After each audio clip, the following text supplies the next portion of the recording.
Y la palabra del Señor la leemos en el nombre del Padre, y del Hijo, y del Espíritu Santo. Y llevándole, tomaron a cierto Simón de Cirene, que venía del campo, y le pusieron encima la cruz para que la llevase tras Jesús. Y le seguía gran multitud del pueblo y de mujeres que lloraban y hacían lamentación por él.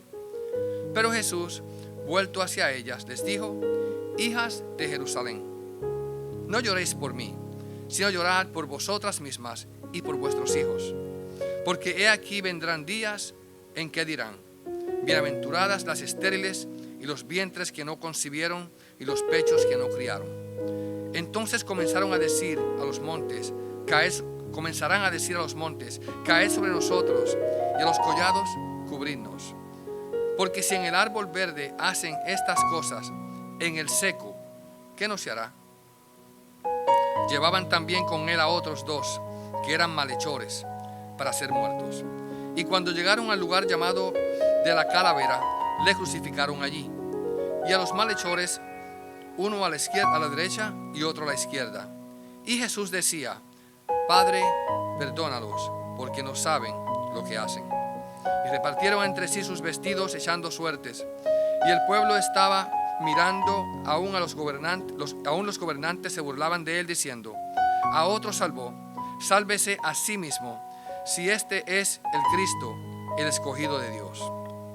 Los soldados también le escarnecían, acercándose y presentándole vinagre, y diciendo: si tú eres el rey de los judíos, sálvate a ti mismo.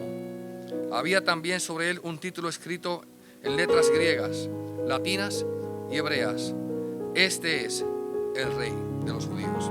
Esta es la palabra del Señor. ¿Se pueden sentar? Pues sí, como le estaba diciendo, hoy nosotros estamos comenzando una nueva serie de predicaciones, las cuales nosotros estamos acostumbrados a escuchar normalmente en el tiempo de Semana Santa, donde muchas iglesias toman los 7 días de la semana, una noche por palabra, y van hablando acerca de los dichos, las cosas que Jesucristo dijo desde la cruz antes de su muerte. Esto que estamos viendo en el día de hoy son estas últimas 7 palabras o 7 dichos o oraciones, las cuales el Señor expresó desde la cruz. Y va a ser esta serie de sermones cada domingo, terminando con el viernes, día de crucifixión, el viernes santo, y luego tendremos el gran culto nuestro, el culto de resurrección, que será también después de ese viernes santo. Ahora, siempre se ha logrado que las personas pues se interesen en qué fue lo último que alguien dijo antes de morir, y se han puesto muchos grandes personajes en la historia, qué fue lo que pudo decir esta o aquella persona antes de morir. Y nos interesa a veces buscar qué dijo fulano, qué dijo aquel, qué dijo el otro antes que se muriese, cuáles fueron sus últimas palabras. Y a veces los medios noticiosos, los periódicos, relatan: dijo esto o dijo aquello antes de morir. Ahora veamos un poco esto más de cerca. Quizás algunos de ustedes atienden a un familiar querido que ha partido de este mundo, y usted se acuerda cuáles fueron las últimas palabras, la última conversación que usted tuvo con esa persona. Mientras yo meditaba en esto, meditaba en 2 personas cercanas a mi vida. Primeramente fue un cuñado mío que podía ser mi papá, porque estaba casado con una de mis hermanas mayores, y él murió, lo vi morir en la casa de mi hermana. Y yo, mientras meditaba esta mañana en todo esto, decía: bueno, ¿cuáles fueron las últimas palabras que yo hablaría con Toño? Él se llamaba Antonio, todo el mundo le decía Toño o Tony. Era un evangelista, predicador, y tenía programada una campaña en días venideros, pero el Señor decidió llevarse a su presencia antes que eso sucediese. Y pensaba en eso. Y luego pensé en mi padre. Cuando él murió, tenía la edad como de 30 años, 28 o 30 años, poco después que había nacido mi hijo Jonathan. Y yo fui a Puerto Rico porque estaba muy enfermo, y me pongo a pensar cuáles fueron las últimas palabras que yo hablé con él. Y estando en su lecho, mi padre, pues, yo le decía: papá, vamos a orar por ti. Él tenía 92 años de edad, para que Dios te levante, para que tengas 100 años, llegues a 100. Y me dijo: no hable de esa manera, hijo. Ya yo he vivido bastante. Yo soy agradecido con Dios. Ya es hora de que me vaya. Antes de eso había hablado con él en una conversación muy importante, la cual él compartió con todos nosotros como hijos. Nos llamó uno por uno y nos dijo: hijos, busca tu Biblia. Y nos hizo leer a todos Josué 24, aquel pasaje donde Josué se despide de su pueblo y le pone un reto ante ellos y les dice: escoged hoy vosotros a quién servir. Si a los dioses que sirvieron vuestros padres al otro lado del río, o los dioses que sirven a esta gente en esta tierra, la cual ustedes van a heredar. Pero mi casa y yo serviremos a Jehová. Y nos leyó esa cartilla, digo yo, a todos sus hijos, que éramos, en el tiempo estábamos todos vivos, él tuvo, yo soy el número 12, éramos 11 vivos, había uno que había fallecido. Y yo no estaba en Puerto Rico cuando pasó eso, pero él me llamó por teléfono. Me dijo: esto fue lo que le dije a mis hijos aquí, los reuní en mi casa y le hablé a todos ellos, y te pongo el teléfono, busca tu Biblia y haz lo mismo. Y así también llamó a mi hermana que vivía en Connecticut, hizo lo mismo con ella. Ese fue cuando cumplió su cumpleaños 92 y no llegó el 93. Parece que Dios había puesto en su corazón ya despedirse de sus hijos y dándoles las últimas instrucciones. Y nosotros pues tenemos en estima y en gran valor esas últimas palabras que nuestros padres nos hayan dicho en el momento que lo dijo, que estuvo pasando, cuál fue la conversación que tuvimos con ellos, qué enseñanza nos dejaron. Pero aquí tenemos las últimas palabras de aquel que es el ser humano más importante que haya pasado por la faz de la tierra. El hombre más ilustre de toda la creación, y estoy hablando acerca de Jesucristo. Uno que aunque murió, sigue hablando después de muerto. Que no se quedó allí. Y hablamos nosotros de las últimas palabras, no de las palabras finales. Las últimas palabras antes de entregar su cuerpo, porque cuando Jesucristo fue a la cruz del Calvario, Él no fue allí a que lo mataran, sino que Él fue allí a poner su vida, como dice la Biblia. Sí es cierto que lo mataron. Sí es cierto que quitaron su vida, pero también es cierto que Él dice: yo pongo mi vida porque tengo poder para ponerla y tengo poder para volverla a tomar. Así que Jesucristo llega allí y nos habla a nosotros de que su sangre, nos dice el libro de Hebreos, habla aún después de muerto, más fuertemente que la sangre de Abel, que después de muerto también hablaba. Y llegamos entonces a estas palabras, las cuales se han escudriñado, se ha hablado, se ha predicado, se ha explicado tanto sobre ellas. Y yo he escuchado en mi vida de cristiano, por la gracia del Señor, nacimos en un hogar cristiano y nos criamos en la iglesia desde niños. Y yo he ido a tantos cultos de Semana Santa, que eso es tremendo, y he escuchado tantas y tantas veces, año tras año. Y yo soy jovencito todavía, me faltan muchos años, pero y es que yo me pinto el pelo de blanco. Pero sucede que nosotros hemos escuchado tanto y tanto predicarse acerca de las 7 palabras, que como que uno que piensa que se sabe todo de memoria ya, pero es bueno recordarlo cada año. Hay ocasiones del año donde las personas se oponen a ella, un grupo de cristianos que no quieren saber nada de celebraciones cristianas en la iglesia. Unos dicen que no hay Navidad, que no se celebra Navidad. Me gusta la Navidad, me gusta celebrarla. Pero una de las ocasiones del año que más también me gusta es la ocasión de Semana Santa, donde recordamos la muerte, la pasión y también la resurrección de nuestro Señor Jesucristo. ¿Y por qué fue la cruz del Calvario? Que nos recuerde ese momento cuando nosotros nos vemos allí juntamente con Él clavado en aquella cruz y experimentamos el perdón que Él vino a ofrecer a la humanidad. Y es de eso lo que queremos hablar en el día de hoy, de esa primera palabra, la palabra del perdón. Nosotros como evangélicos, presbiterianos, pues muchas veces no hablamos mucho de lo que es la cuaresma. Ustedes tienen un trasfondo quizás romano católico, quizás ortodoxo, anglicano, quizás luterano, pues haya escuchado hablar un poco más de la cuaresma, que comenzó esta semana el día miércoles. Muchas personas comenzaron con el día de miércoles de ceniza.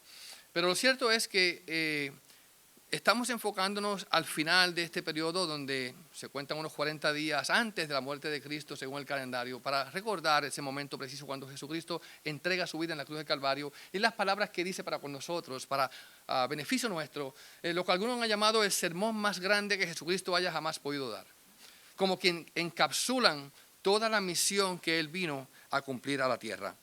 Y aquí está la palabra perdón. Y la primera palabra que Jesucristo mencionó desde la cruz fue la palabra perdón. Perdónalos, oh Padre, como leímos hoy, porque no saben lo que hacen. La palabra perdón en la Biblia es la palabra afiemi, que significa en griego dejar. Esa palabra se utiliza en varios otros pasajes y, por ejemplo, leemos en Hebreos capítulo 6, donde el escritor dice: algunos de ustedes, dice, dejando los principios elementales, avancemos hacia la madurez. Es un llamado a que las personas que están creciendo como niños en la fe, que dejen eso, que dejen la niñez y avancen. La palabra dejar atrás es afiemi, dejar. Que dejemos eso y nos movamos hacia la fe para que crezcamos hacia la madurez. También vemos otro pasaje en 1 Corintios 7 donde se habla también esta palabra, por ejemplo, dice: la esposa que se separa de su marido que permanezca sin casarse o que se reconcilie con su esposo. Y el esposo no debe divorciarse de su esposa. Otra vez, la palabra allí, divorciar, es afiemi, dejar, romper lazos, dejar algo, o incluso hace falta quizás liberarse, ¿verdad? Divorcio es liberación. Así que cuando hablamos del pecado y hablamos de la palabra afiemi, estamos hablando de alguien que es liberado del pecado, que ha roto lazos con el pecado, que ha dejado atrás el pecado, que sus pecados han sido echados lejos, han sido enviados lejos de él o de ella. Y por eso en esta ocasión vamos a mirar esta expresión de Jesús, esta primera palabra que dice, Padre, perdónalos porque no saben lo que hacen. Miraremos esto entonces de la siguiente manera, en los conceptos más amplios, una visión amplia.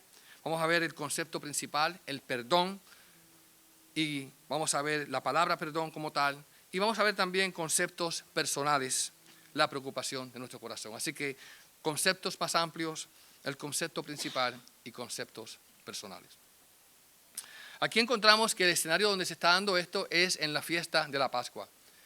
Era quizás la más grande celebración del pueblo judío. Era una fiesta que no era solamente nacional, sino también era internacional, donde gente de todo lugar llegaba, aquella gente que se identificaba con el Dios de Israel, el Dios de los hebreos, el Dios que sacó el pueblo de Egipto, que habían comprendido que ellos eran parte de esa gran familia judía, llegaban a la ciudad de Jerusalén para celebrar la gran fiesta de la Pascua de los panes sin levaduras, que era una fiesta que duraba como 7 o 8 días de largo. Ellos estaban allí para participar de esta gran celebración. En ese momento, Jesucristo también estaba allí, como buen judío que era.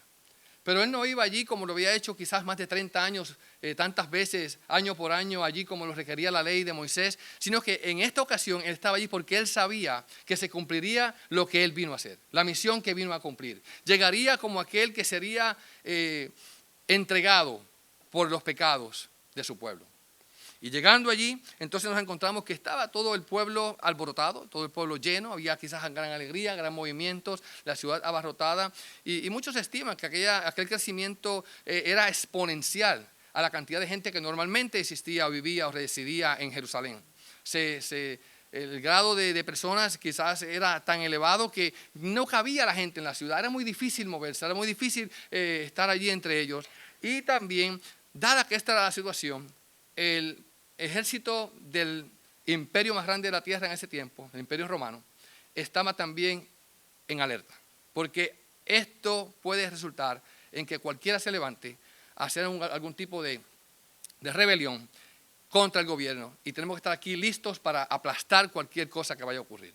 Y dentro de ese momento se encuentra allí uno que ha sido acusado de rebelde, uno que ha sido acusado de querer levantarse como rey, uno que ha sido acusado de querer tomar el lugar que le pertenece a Roma. Y había sido entregado por el mismo pueblo. Los líderes del mismo pueblo se habían puesto de acuerdo para entregar a Jesús a las autoridades romanas, a Pilatos, a Herodes y a todos los líderes de la nación, del imperio, para que ellos juzgaran a Jesús. Y lo hicieron con la excusa de que él se quería rebelar contra ellos, que era una persona muy problemática, era una persona que venía a traer problemas a Roma. Pero en realidad lo que había en ellos era odio, era celo, era malestar, porque Jesucristo estaba arrastrando gente, diciendo cosas aún contra ellos mismos y exponiendo su maldad y su pecado. Y llegan allí entonces en este tiempo de la Pascua y entregan a Jesús. Había sido una noche muy larga. La noche anterior Jesús había compartido la última cena y instituido la cena del Señor junto con sus discípulos. Había salido a medianoche al Getsemaní, donde había pasado toda la noche orando junto con sus discípulos, aunque ellos se dormían, pero él oraba por ellos. Y allí fue arrestado también en la madrugada, llevado y enjuiciado en la noche, todo en contra de lo que la ley decía que se debiera hacer, a escondidas, enjuiciado, hallado culpable de antemano y ya entregado entonces a las autoridades romanas para que ellos lo juzgasen y lo mataran, pidiéndole directamente a los romanos que matasen a Jesús por ellos. Que ellos habían hecho la trama, habían hecho la traición, habían hecho todo este tipo de cosas junto con Judas, que lo entregó, y habían estado entonces entregados a Jesús para que los romanos fuesen quien llevasen la sangre en sus manos, de matar a quien ellos querían eliminar. Pero todo esto ocurre porque Dios tenía un plan para ellos. Ellos lo llevan y lo cuelgan de una cruz. La cruz es la muerte peor que podía recibir del gobierno romano cualquier persona en el tiempo del imperio. Era una muerte que era larga, muy dolorosa, una muerte que estaba solamente reservada para personas que eran consideradas esclavas o traidores al pueblo, aquellos que venían a tratar de derrumbar el gobierno romano, los rebeldes. Y era la muerte diseñada para que ellos sufrieran no solamente una muerte lenta, una muerte dolorosa, sino también una muerte vergonzosa, donde al final, después de haber acabado con sus fuerzas y con sus ánimos, el mismo reo que estaba colgando de la cruz, después de haber sido azotado y clavado en ella, pedía la muerte. Máteme, por favor. Pero no fue ese el caso de Jesucristo. Más que todo, esto era un espectáculo para todos los que estaban alrededor, para que supiesen que el que se levanta contra el gobierno, esto es lo que le espera. Nosotros mandamos aquí. Y ellos estaban haciendo todo esto en combinación, según la misma Biblia lo está diciendo, que ellos se pusieron de acuerdo, líderes judíos, los del pueblo, los romanos, los gobernantes, los mismos verdugos, los soldados que llevaron a cabo esto, todo el mundo estaba trabajando para que esto se cumpliese. Y en medio de todo esto, también se le ocurre a Pilato ponerle un letrero sobre su cabeza que dice, este es ¿quién?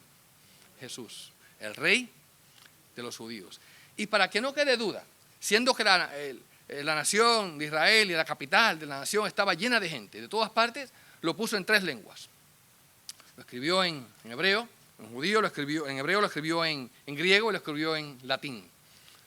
En otras palabras, que el mundo entero sepa que este que estamos crucificando aquí es el rey de los judíos. Y los judíos protestaron. No pongas eso. No pongas eso. No es nuestro rey. No estamos diciendo que él es el rey nuestro. Eso es lo que él dice. De hecho, para ellos decían, nosotros no tenemos más rey que César. Decían aquellos que lo crucificaban. Y Pilatos responde, lo que he escrito, escrito está, para la gloria de Dios. Porque aún en la maldad de las personas, Dios se glorifica en sus propósitos. Porque realmente, a quien crucificaban en aquel lugar, era en verdad el Rey de Reyes y Señor de Señores. El Rey de los judíos, el Rey de los griegos y el Rey de todo el mundo, Jesucristo. Llega allí entonces con aquellos 2 hombres, uno a su derecha, otro a su izquierda, y la próxima semana estaremos hablando acerca de la palabra que se dirige a ellos. Pero aquí habla acerca de algo que Jesús dice allí en su palabra y que Dios nos habla para que podamos comprender todo lo que se pusieron ellos de acuerdo para hacer.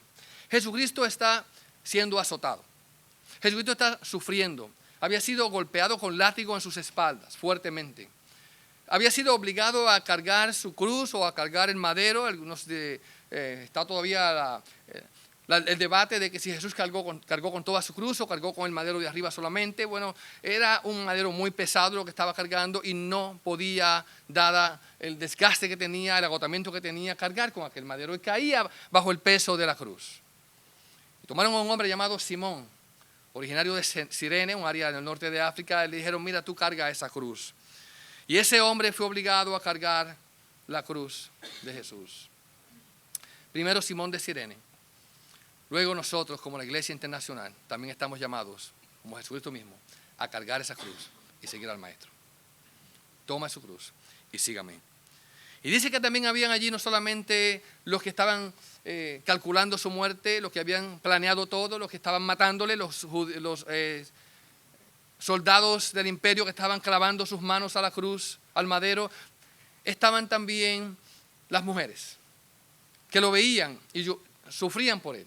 Mujeres que seguían a Jesús, que amaban a Jesús. Los apóstoles se habían dispersado y las multitudes seguían a ver qué está pasando aquí. Y aquellas mujeres lloraban, dice allí, y hacían gran lamentación y luto por él. Y decían, pobrecito, lo están matando. Y Jesús se dirige a ellas. Se para en medio de todo aquel escenario y se dirige a estas mujeres y le habla del corazón y le habla con amor y le dice, miren, no sufran por mí. Al contrario, sufran por quienes. Sufran por vosotras. Corran. No lloren por mí. Lloren por vosotras y lloren por vuestros hijos. Lloren porque pronto se acerca algo peor para ustedes. Porque si estas cosas se están haciendo en el árbol verde, ¿qué no harán en el árbol seco? En otras palabras, está diciendo, si esto me están haciendo a mí, el proverbio, ¿qué no harán con ustedes? Y hace 2 semanas acá hablábamos acerca de ese árbol, esa higuera que se secó, que representa de alguna manera a la nación de Israel. Una nación y un liderazgo judío que nunca dio fruto, que dejó de dar fruto, que dejó de hacer la obra del Señor, y que Jesucristo, maldiciendo aquella higuera, le dice, mira, ustedes van a nunca más dar fruto, que nunca más nadie coma de ustedes.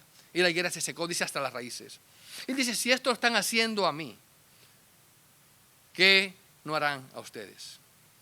Y estaba hablando nada más y nada menos que del gran castigo de Dios que vendría también por parte de los mismos romanos que estaban llevando a Jesucristo a la cruz, que en 40 años también llegarían allí y destruirían aquella ciudad. La saquearían, derribarían el templo y las murallas y los llevarían a ellos cautivos.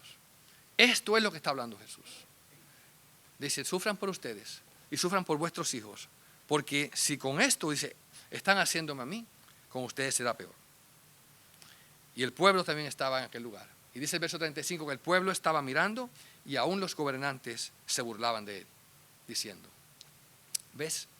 Él no es el Mesías, porque si él fuese el Mesías, se hubiera bajado de la cruz. Si él hubiese sido el Mesías que estamos esperando, él hubiese derrocado a los romanos.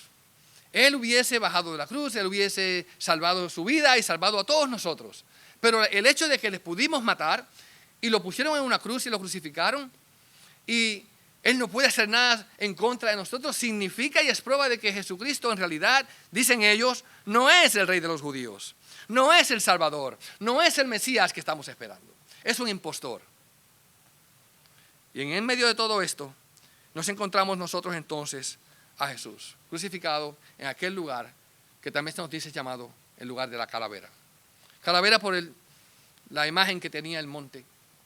Los arqueólogos han escudriñado el área de Jerusalén e Israel en esta sección ahí, han dado con lo que ellos piensan desde el siglo XIX fue el lugar donde Jesucristo fue crucificado, y la cara que tiene el monte parece de muchas maneras, cuando lo miras con unas sombras, parece una calavera, pero también se le llama el Gólgota.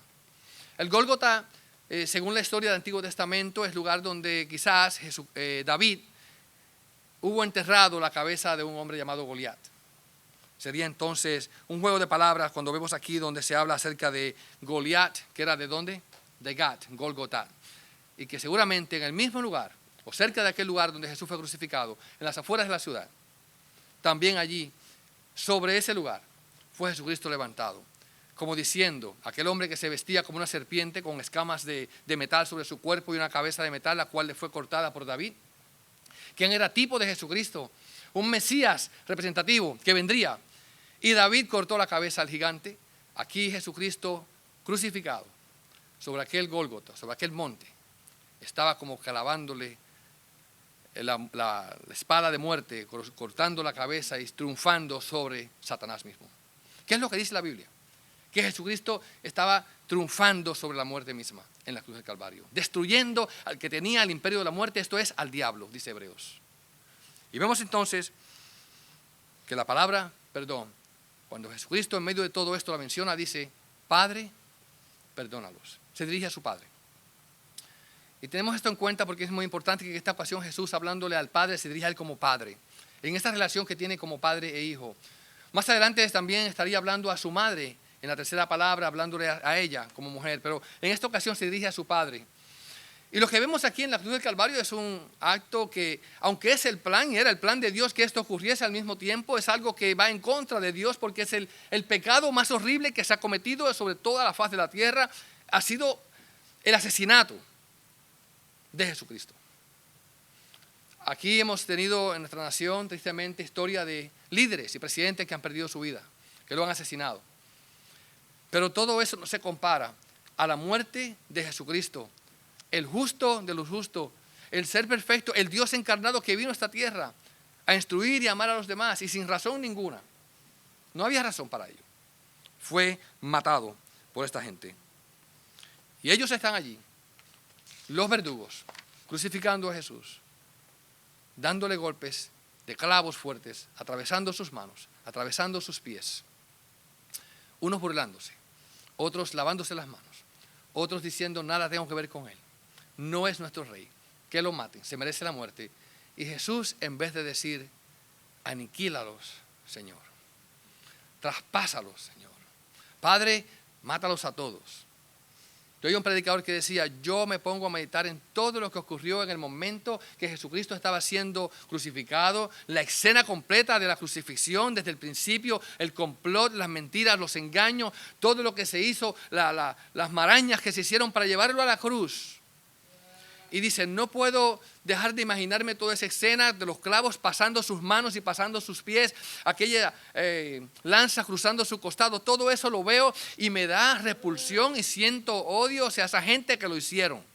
Y Jesucristo, que lo estaba experimentando, dice, Padre, perdónalos porque no saben lo que hacen. Y ciertamente no está diciendo a Jesús que ellos no sabían que estaban clavando a Jesús, porque ellos sabían lo que estaban haciendo en cuanto a clavar a Jesús.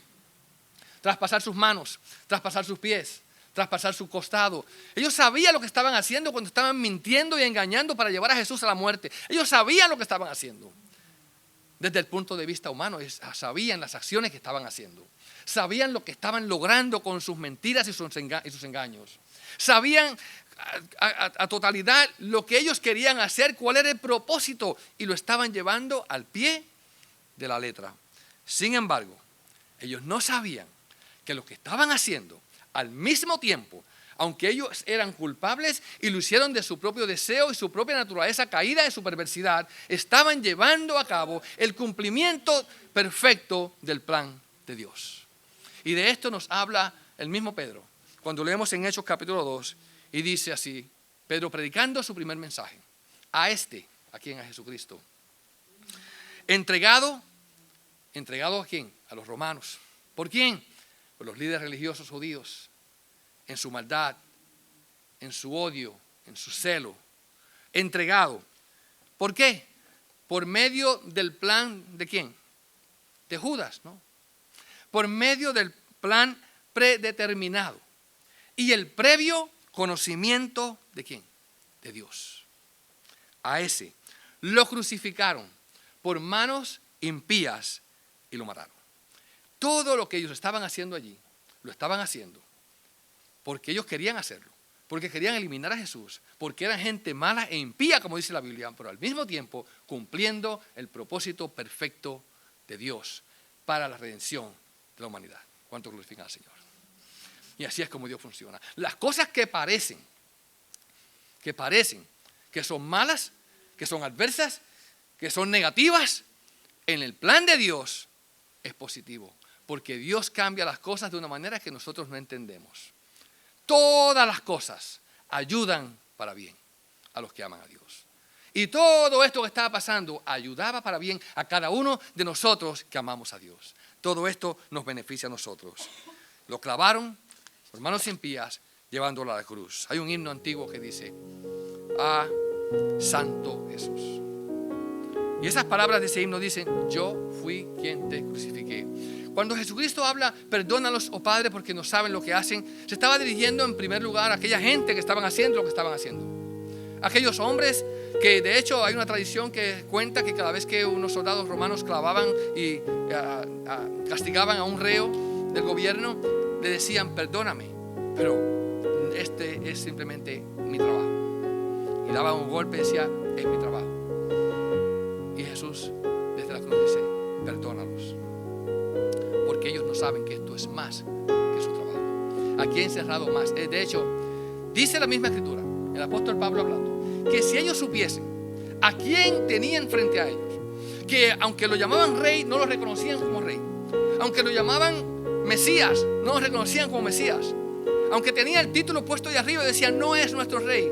Si ellos hubiesen reconocido a quién estaban crucificando, no hubiesen dado muerte al Rey de Gloria. Pero no lo entendían y no lo conocían. Entonces, cuando nosotros miramos a la cruz, aunque Jesús extiende esas palabras de perdón para aquellos que estaban alrededor de ellos, la obra de Jesús era en favor para todos aquellos como usted y yo, que a través de nuestras vidas hemos también llevado a Cristo a la cruz. Porque la razón por la que Cristo va a la cruz del Calvario es porque tanto usted como yo lo necesitamos. Nosotros, nuestro pecado, nuestra maldad, nuestra desobediencia, nuestra impiedad, llevó a Cristo a la cruz. ¿Para qué? Para que muriese por nuestros pecados. Ese es el mensaje bíblico. Que todos nosotros hemos pecado y estamos destituidos ¿de qué? De la gloria de Dios. No hay para nadie. Todos hemos sido descartados. Nadie hace lo bueno. No hay ni uno solo que haga lo bueno. Dice la Biblia que desde que nacimos, desde niños, venimos ya pervertidos. Y cuando comenzamos ya a dar nuestros primeros pasos, comenzamos a ver en nuestros hijos que son tan preciosos, nuestros nietos que son tan lindos. Vamos a ver poco a poco que va saliendo algo dentro de ellos que los lleva continuamente hacia la maldad y hacia el pecado. Claro, unos más que otros, tristemente. Pero lo cierto es que sea la escala que sea, nosotros todos podemos ser acusados de llevar a Cristo a la cruz. De que Él sufrió allí por nosotros. De que la escena que Jesucristo vivió allí en la cruz del Calvario frente a aquel pueblo, en aquella inolvidable Semana Santa, gran semana de la Pascua en Israel, fue por usted y fue por mí. Fue por aquellos que le crucificaban, aquellos que le clavaban, aquellos que le negaban y aquellos que se alejaban de él diciendo: yo no soy de ellos, no lo conocí, no sé de qué me estás hablando, como aún lo hizo el mayor de los apóstoles, el apóstol Pedro. Aún allí, en la soledad, él podía decir: Padre, perdónalos, porque no saben lo que hacen. Ahora, usted quizás está pensando, ¿verdad? Es que la verdad, hermano pastor, hermano Jorge, yo no soy tan malo como otros por ahí. Es cierto que yo no soy la Madre Teresa, o no soy Billy Graham, o no soy qué sé yo quién santo usted se imagine que pueda poner. Yo no soy tan santo como Noel, ¿verdad? O como otro que predique, ¿verdad? Como TJ. Yo estoy tratando, como me han dicho a mí algunas personas, estoy tratando lo mejor que puedo. Yo, si me ponen una balanza, las cosas que he hecho buenas son más que las que he hecho malas. ¿Usted ha hablado con gente así? Que dice: yo creo que soy más bueno que malo. Una vez se me acercó alguien predicando y me dice: ¿tú te consideras una persona buena? Y yo le digo: bueno, ¿de acuerdo a qué? Porque según mi abuela soy un santito. Y mis padres no saben la mitad de eso que yo hago. Y yo me pinto muy bueno. Si es de acuerdo a mi abuela, que nos decía santito, que Dios y la Virgen te acompañen cada vez que nos veía, que Dios te guarde. Siempre era así. Nuestros padres decían: nuestros muchachos son buenos, porque no sabían las cosas que uno hace en el barrio. Uno se metía a robar guayabas en el terreno que no era de nosotros. Y se decía: no vayas al río, y te ibas al río de todas maneras. No vayas en bicicleta hasta allá y te ibas de todas maneras.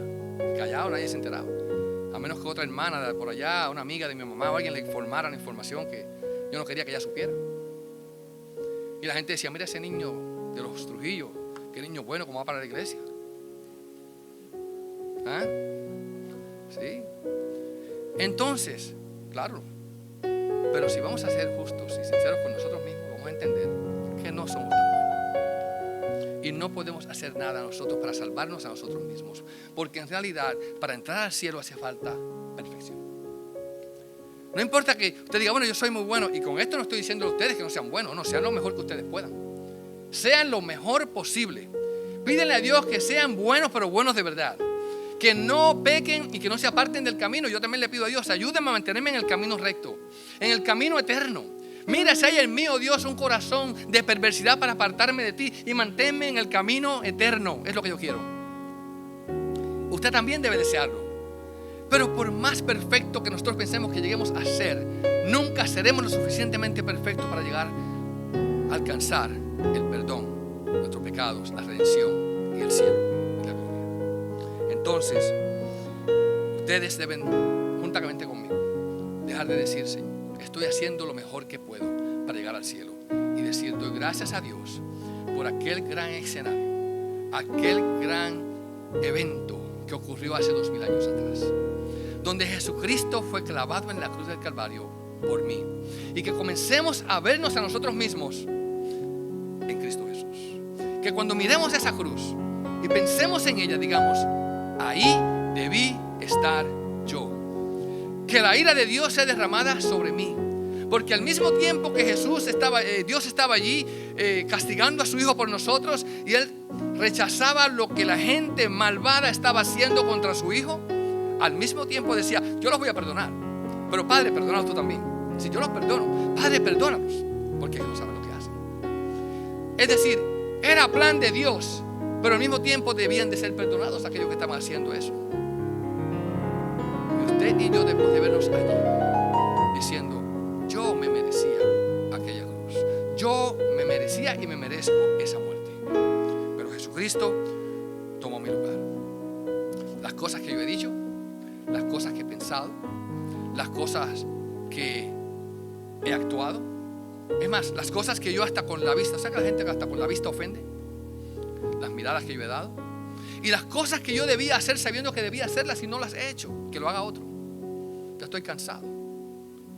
La falta de arrepentimiento genuino, la falta de una piedad verdadera, todo eso que podemos pensar y escudriñar nuestras vidas, y de que todos somos culpables, todos nosotros, que podamos admitir que nosotros necesitamos de ese perdón que Jesucristo vino a dar en la cruz del Calvario.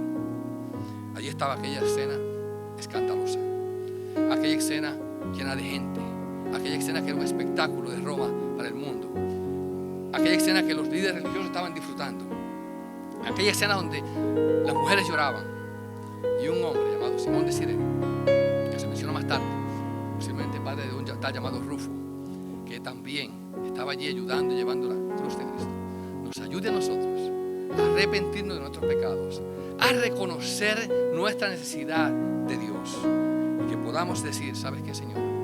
Yo quiero que tú tomes mis pecados y los lleves lejos, bien lejos, bien lejos de mí. Que como está de lejos el este del oeste, el oriente del occidente, alejes de mí todos mis pecados y todas mis maldades. ¿Y cómo se hace eso? Simplemente levantando nuestra voz y orando al Señor, diciendo: Señor, aquí estoy. Yo recibo a ese Rey que fue crucificado en la cruz del Calvario. Yo recibo a ese Señor que fue clavado en la cruz por mí, y reconozco que en su justicia yo soy justo, que por medio de la fe soy declarado inocente, y que tú me recibes perfecto tal y como Él es. Y si usted puede hacer eso conmigo en esta hora, así podemos terminar. Y le invito a que inclinemos nuestros rostros y oremos al Señor diciendo: Señor, perdóname todos mis pecados, perdóname todas mis maldades, perdóname todo lo que he hecho malo y lo que he dejado de hacer, y recíbeme en tu presencia. Perdona mis pecados y ayúdame a vivir una vida que me pueda dar identidad contigo. Padre, te damos gracias una vez más por la muerte de Cristo. Estimado visitante, ayúdanos a propagar este mensaje de gracia, vida y redención. La Iglesia Park Road PCA en español te invita a que te suscribas a este canal para recibir notificaciones, que le des like a nuestros videos para promoverlos, y que lo compartas con tus contactos y en la media social para ayudarnos a crecer. Muchas gracias y que Dios te bendiga ricamente.